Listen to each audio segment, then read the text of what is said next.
take a screenshot and crop it like me. Now export your clip and exit the project. Go to Edit Photo, add the screenshot, click on AI Edit, select the Seedream 5.0 Pro model, and paste this prompt, which I'll leave in the comment section. Save the generated image, add it back into Edit Photo, go to AI Remove and brush over the logo. Now add the image into a new project, go to Mimic Motion, add the exported clip as the reference video and click Generate. Export the generated video, add it into a new project, go to Speed, then Curve, double tap on Custom and follow my graph.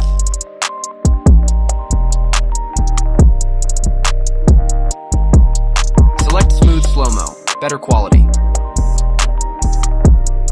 Duplicate the clip, overlay it and place it underneath.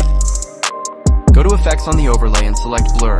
Now go to Mask, choose Rectangle and place it over the AI logo like me. Add your other generated clips, add the Black Flash 2 effect, set the speed and twist to 0, set the intensity at 12 and you're done.